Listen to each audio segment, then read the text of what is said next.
Bonsoir.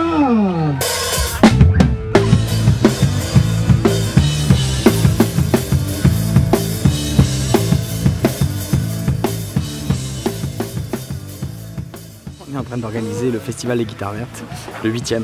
Je connaissais Thierry parce qu'on travaille ensemble et quand il m'a proposé de prendre la présidence du festival, j'ai tout de suite accepté. Parce que je trouvais le concept intéressant et que pour moi, c'était important que ça continue. Donc il fait 35 ans d'associatif, là, c'est intéressant de voir autre chose. À mon avis, il faut expliquer aussi pourquoi on fait des trucs comme ça.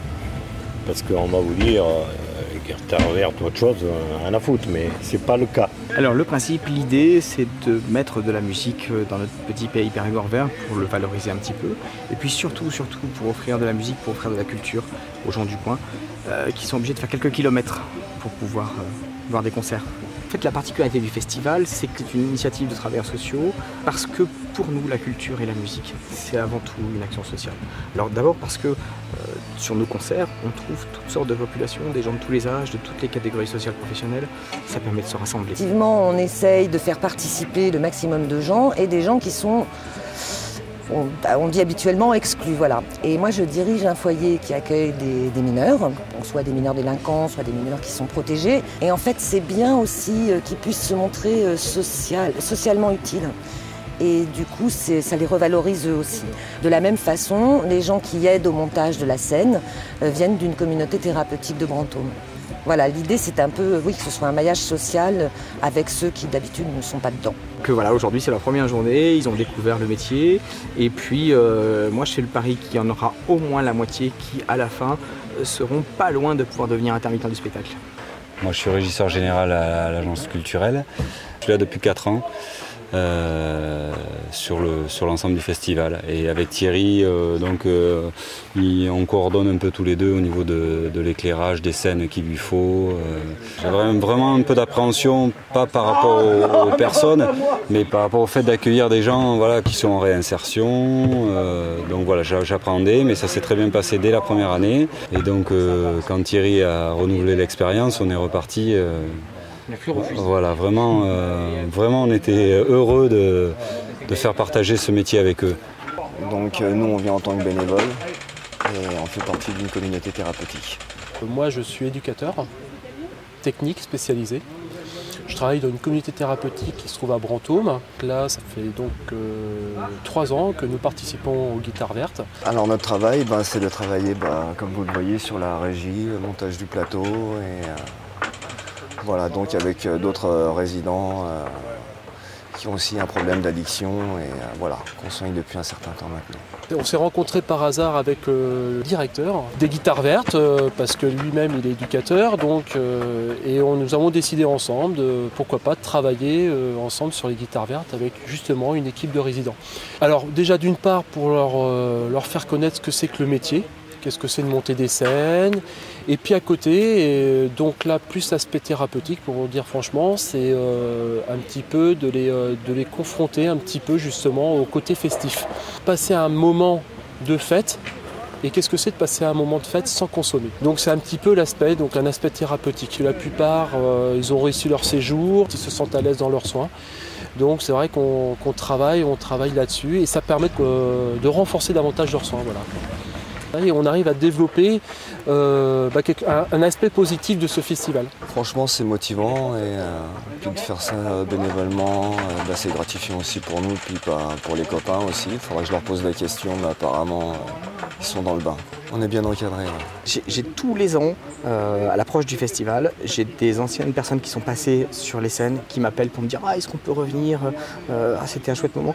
Je crois que c'est un vrai moment important dans leur vie où vraiment ils font quelque chose d'utile. C'est un vrai travail, c'est une vraie responsabilité. Les stagiaires qui sont là sont bénévoles au même titre que n'importe quel autre bénévole. Moi je recroise beaucoup de gens qui me disent qu'ils viennent en vacances ici pour le festival. Alors au début c'était un festival de musique classique avec un tout petit budget. Puis les organisateurs ont envie d'avoir quelque chose de plus populaire. Donc c'est là que je suis intervenu avec des groupes plutôt musique actuelle. Et puis il a glissé depuis 3-4 ans sur un festival essentiellement musique actuelle. Alors au départ, on peut dire qu'on est On est soucieux de ce que ça va représenter. On est une population très âgée. Quelque chose de très populaire, de très festif, la musique actuelle. Et puis surtout parce qu'il y a une vraie volonté au niveau de l'Aquitaine à développer les festivals musique actuelle. Et donc on est complètement dans les politiques actuelles de l'Aquitaine. Sur Paris, les projectionnistes aussi. Voilà. Ce que je veux ajouter aussi, c'est que nous, ce que je dis tous les ans, c'est que nous on n'est pas là pour vous juger, on porte jamais aucun jugement sur les gens qui travaillent avec nous et tout. On est là pour travailler dans une bonne ambiance avec vous faire découvrir un autre métier pour ceux qui ne le connaissent pas. Et depuis 3 ans, c'est la 3e année qu'on travaille avec le Centre Aurore, donc ça s'est toujours bien passé. Nous on est à votre écoute par rapport au matériel qui est demandé par le groupe Pigalle demain par exemple. Donc par rapport à ce qu'ils ont demandé, on a fait un état des lieux de l'éclairage, puisque nous on fait l'éclairage et demain il y aura Unison Eric Tourneur qui fera le son. Donc ça on a traité en direct avec les régisseurs des compagnies. On parle toujours en termes de régisseurs ou techniciens, c'est pareil. Toute cette négociation a été faite avant et elle est importante parce que quand les groupes arrivent, si on leur dit ben non on n'a pas ceci ou cela en projecteur, donc ça peut poser des problèmes et pour nous et pour Thierry l'organisateur.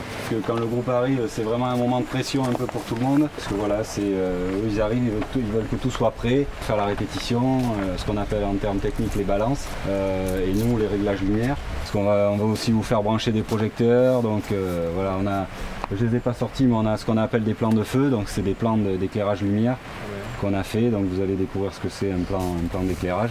Après, voilà, on va employer des termes techniques, c'est pour ça que je vous ai fait des petits dossiers avec les photos des projecteurs, des câbles, des rallonges et tout ça. Ne vous inquiétez pas, on va faire exprès de les dire, de les redire. Et pour finir, nous sur l'agence culturelle, en fait, pour ceux qui ne le savent pas, nous on est un outil du Conseil général en fait. On dépend, c'est subventionné je crois à 85% par le Conseil général, l'agence culturelle. Voilà, et nous l'agence culturelle c'est un peu plus de 40 personnes salariés, hors intermittents comme Guillaume. Nous on travaille aussi avec 6 techniciens intermittents à l'année quasiment. Sinon un mot sur l'association. Donc l'association qui s'occupe de monter le festival s'appelle Les Arts Verts. C'est une association, donc c'est composé que de bénévoles et l'objectif c'est pas de faire d'argent. Tous les gens qui travaillent sur le festival que vous allez voir, à part évidemment les intermittents qu'on embauche spécifiquement pour, sont bénévoles. Et alors quand je dis des bénévoles, vous en faites partie et à ce titre-là je vous remercie. L'objectif de l'association c'est de proposer des concerts en milieu rural. Vous imaginez bien quand on est à la campagne, on ne voit pas souvent des concerts.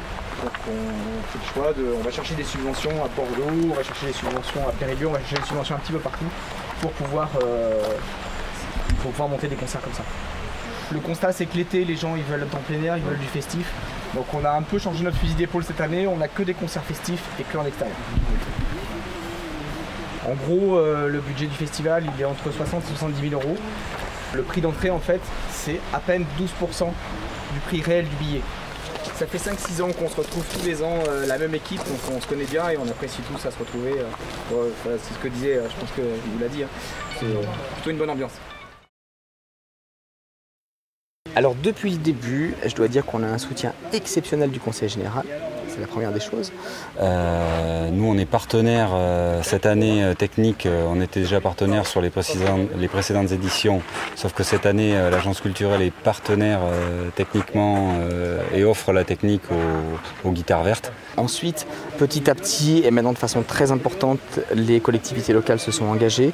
Alors avec en tête de liste depuis le début le Pays de Jumillac, qui a toujours été très très présent et qui l'est toujours dans le festival, et puis Thiviers et la Noaille. Donc ces 3 territoires-là qui se sont engagés.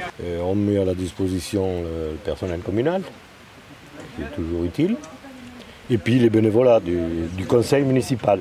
Parce qu'on est quelques-uns, on est élus, mais on est là pour participer, quoi. Moi j'estime que le bénévolat, il faut en tirer un certain plaisir, et puis que ça soit utile à quelqu'un, notamment à la collectivité, à la commune et partout. Et puis le Conseil régional Aquitaine s'engage de plus en plus lui aussi dans le festival. Le principe du festival, c'est d'amener des spectacles de qualité vers les spectateurs.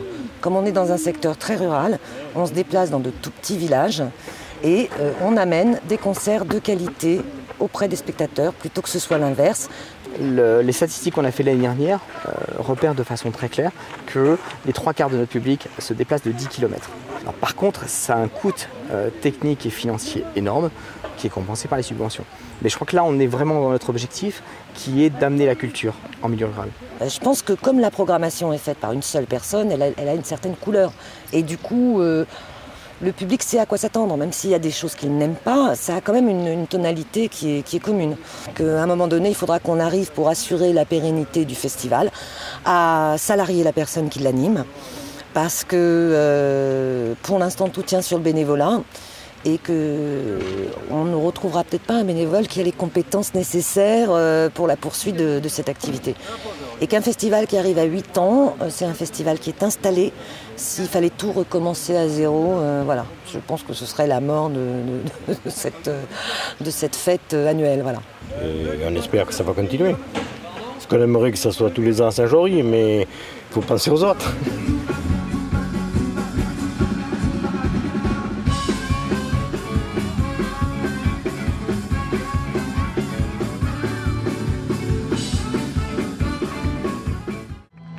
Rattraper cette étoile, voyez-vous la félicité là-haut, tout au bout devant toi. Voyez-vous la félicité, voyez-vous la trajectoire, la trajectoire.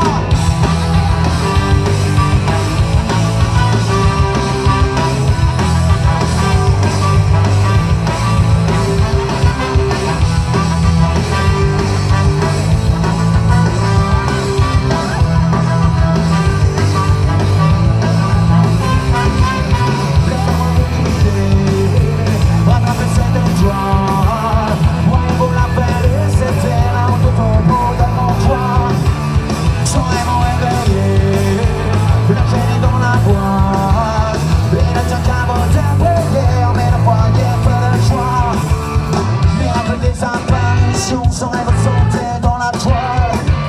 Vous connaissez la direction. Oh, enchantez-moi, qui voudra me voir. Qui sera à la réception? Qui sera à la réception? Qui voudra me voir? Le silence des passionnés, le silence est d'abord. Le silence des passionnés, le silence est d'abord. Le silence des passionnés.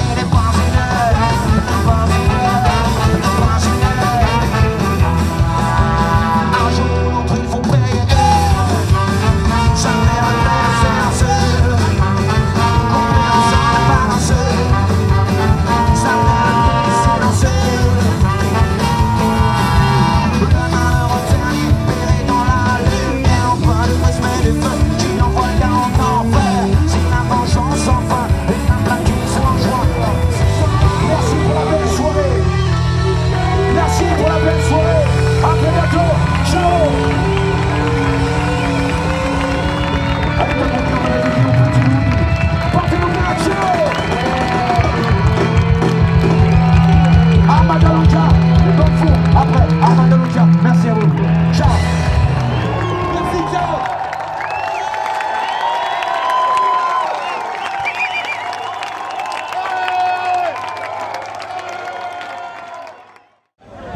Très heureux, voilà. C'est toujours ce petit miracle, voilà, quand la réunion se crée, quoi. Voilà, quand les gens sont réceptifs, quand ils sont à la réception, et quand nous, justement, on est juste dans la simplicité de l'envoi et dans la beauté des choses, dans l'emploi des choses. Merci à vous d'avoir joué le jeu, merci à vous d'être venus aussi nombreux. On salue tous les bénévoles, toutes les volontés qui ont rendu ce concert possible. Thierry, le président de l'équipe, Tanguy, Gilles, Paul, portez-vous bien, mesdames et messieurs. Portez-vous bien. Après, ce sera Amadaloka. Laissez-moi reculer.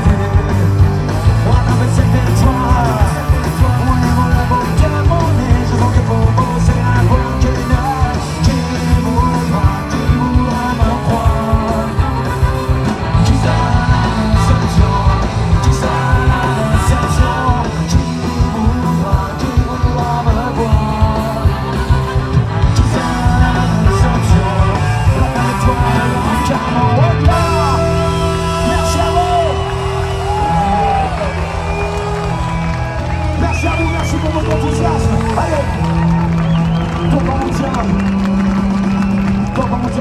encore 3 minutes.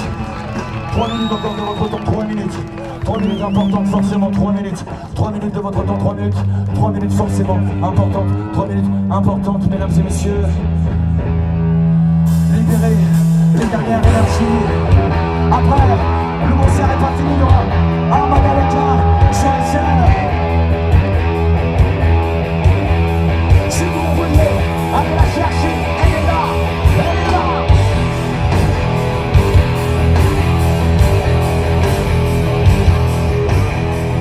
Si vous la cherchez. Tu sais que le succès, c'est une chance s'il est venu, parce qu'au départ, il n'était pas appelé à en avoir. Et bah, si tu as réussi à forcer ta chance, bien sûr, à la bonne heure, on en profite, mais c'est pas pour autant qu'on va penser qu'on est né sous la bonne étoile et qu'on est au-dessus des gens. Et, enfin, c'est pas une idée, c'est pas la... Il n'y a pas à être très honteux, au contraire. C'est toujours, nous, on est toujours flattés, honorés d'être invités, d'être dans des lieux, des festivals, parce que l'idée, c'est de jouer. Et s'il n'y a pas des gens qui nous convoquent et qui nous invitent à venir jouer, bah, on n'existe pas. Donc ça fait partie de l'échange, de la réunion. C'est pas des mots en l'air, c'est pas de la politique correcte, c'est la vérité que nous on voit au quotidien, enfin pas au quotidien, mais au fil de nos années musicales. Ouais. Voilà. Et on fait plein de rencontres. Ouais, je sais plus avec qui j'en parlais tout à l'heure, mais hier on jouait, il y avait 8000 personnes. Aujourd'hui il y en aura 300. Mais ça n'a rien à voir. Dans les deux cas c'est de la musique, dans les deux cas les concerts seront de la même façon, avec la même envie, je dirais même la même envie de bien faire, c'est-à-dire presque le même track, parce que c'est pas toujours facile à aborder une scène comme celle-là ou une scène qui prépare quelque chose à l'avance. Et puis de toute façon c'est pas faire autrement. Moi, je sais pas comment ils font les gens pour choisir leur concert. Je sais pas comment ils font, parce qu'à partir du moment où tu es devant le micro, il y a toujours quelqu'un qui voit pour la première fois, il y a toujours, et là normalement l'idée c'est de mettre l'orgueil sur la table, de toujours être à la hauteur de ce que tu veux proposer, c'est-à-dire le meilleur de toi-même. Voilà. Et puis c'est aussi la musique, ça va c'est aussi rencontrer des gens qu'on ne connaît pas, voilà, comme c'est notre cas, voilà, de papoter des régions qu'on ne connaît pas.